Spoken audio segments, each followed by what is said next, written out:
অবশ্যই বিএনপিকেও পিআর সিস্টেমে নির্বাচন মানা উচিত। সংস্কার চাই।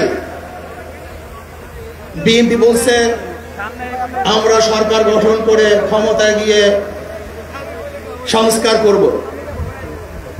প্রথম প্রশ্ন হলো এই, আগামীতে বিএনপি ক্ষমতায় যাবেন, এই গ্যারান্টি আপনি কে দিয়েছে? আপনি কিভাবে ভেবেছেন যারা 91 থেকে 96 পর্যন্ত ফেল করার কারণে 96 ক্ষমতা আসতে পারে নাই, আবার 2001 থেকে 2005 পর্যন্ত দেশ চালাবার কারণে 2008-এ তারা ক্ষমতা আসতে পারে নাই। 2001-এ বিএনপি ইশতেহার ঘোষণা করেছিল, সেই ইশতেহারের মধ্যে 10% বিএনপি বাস্তবায়ন করতে পারে নাই। এমনকি 2001-এ বিএনপির ইশতেহারের 1 নম্বর শর্ত তারা পালন করতে পারে নাই। আমি বিশ্বাস করি আগামীতে ক্ষমতায় কে যাবে না যাবে আমি জানি না, কিন্তু বাংলাদেশের জনগণ কোন দুর্নীতিবাজ, চাঁদাবাজ, দখলবাজ, খুনিদেরকে আর ক্ষমতায় নিবে না।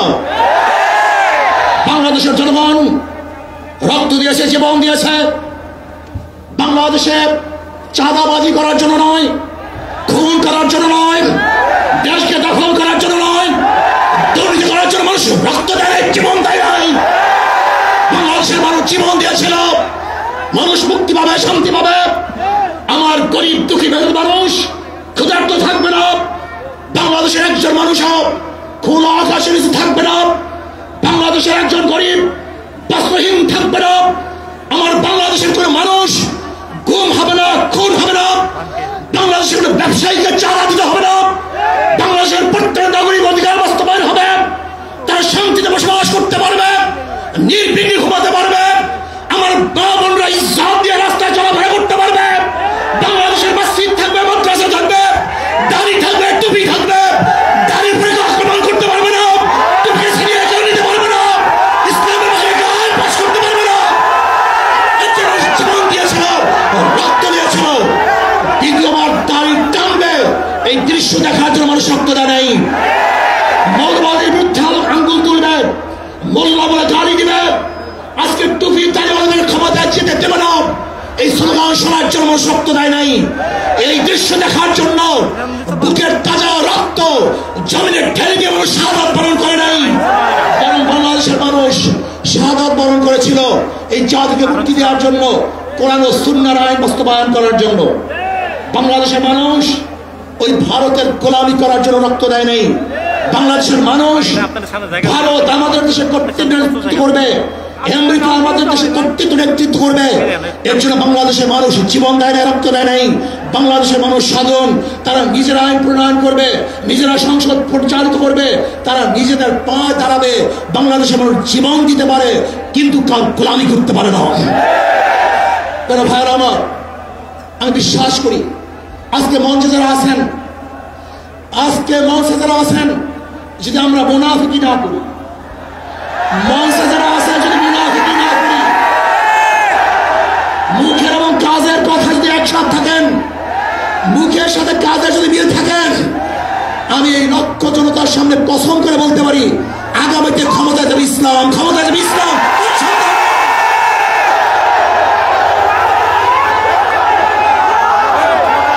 কিন্তু খবরদার যদি মুনাফিকি করি তাহলে এদেশের মানুষ সচেতন হয়েছে, এদেশের মানুষ সব জ্ঞানী হয়ে গেছে। বিশ্বাস করবেন না, একজন রিক্সাওয়ালা, ঠেলাওয়ালা, কুলি মজদুরের বক্তব্য শুনলে আমরা আশ্চর্য হয়ে যাই বাংলাদেশের মানুষ কত সচেতন, তারা কত সচেতন হয়েছে।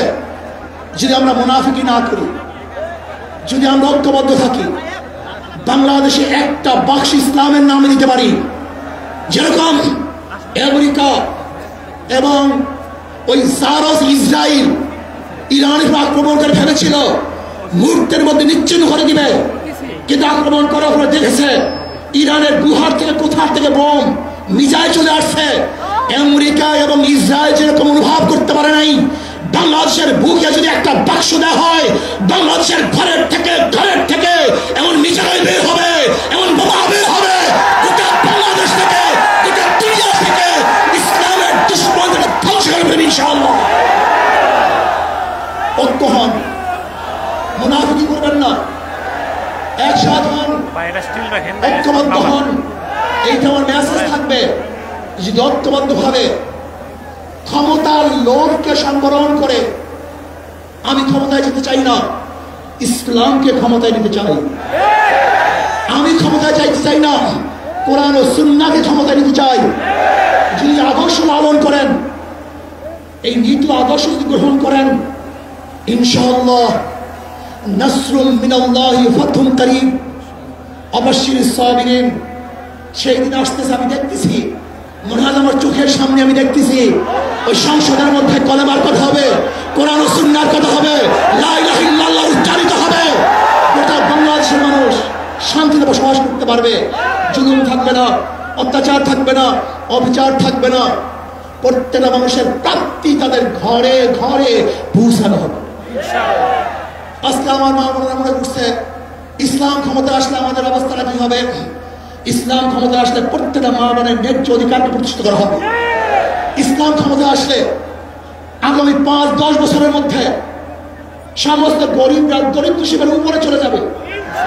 ইসলাম ক্ষমতা আসলে 28 লক্ষ কোটি টাকা বিদেশে পাচার হবে না, দুর্নীতি থাকবে না, জুলুম থাকবে না, অত্যাচার থাকবে না, নির্বিচার করে মানুষ আর খুন হবে না, গুণ হবে না। ইসলাম ক্ষমতা আসলে শ্রমিকদেরকে তাদের অধিকার আদায়ের জন্য রাস্তায় নামার কোনো প্রয়োজন হবে না। ইসলাম ক্ষমতা আসলে কৃষক, শ্রমিক, মজদুররা তাদের অধিকারকে প্রতিষ্ঠিত করার জন্য ইসলামী সরকার তাদেরকে নিয়ে কমিটি গঠন করে তাদের প্রাপ্তি তাদের কাছে পৌঁছায় দেবে। আসুন, ইসলামী হুকুমত কায়েম করার জন্য আমরা চেষ্টা করব। আজকে আমাদের এই জনসভা যশোর থেকে আমার কিছু ভাই আসার সময় তারা অ্যাক্সিডেন্ট হয়ে শাহাদাত বরণ করেছে। আল্লাহ তাদেরকে জান্নাতুল ফেরদাউস দান করে। আমার অনেক ভাইরা হয়তো অবস্থা আছে, আল্লাহ তাদেরকে সুস্থ করে দেন। আসুন, আজকে জনসমুদ্রে আমরা আসছি, আমাদের টাকা নাই, পয়সা নাই, নিজের পয়সা দিয়ে এসছি, নিজের খানা খেয়েছি। এই জাতিকে, এই দলকে, এই কাফেলাকে গোটা দুনিয়ার কোনো প্রশক্তি কোনো প্রশক্তি পরাজয় করতে পারবে না, থামিয়ে রাখতে পারবে না। অবশ্যই ইনশাআল্লাহ আমরা বিজয় হব। আল্লাহ আমাকে এবং সবাইকে ইসলাম হুকুমত কায়েম করার তৌফিক দান করেন। আমা আলাইনা ইল্লাল বালাগ। আসসালামু আলাইকুম ওয়া রাহমাতুল্লাহ।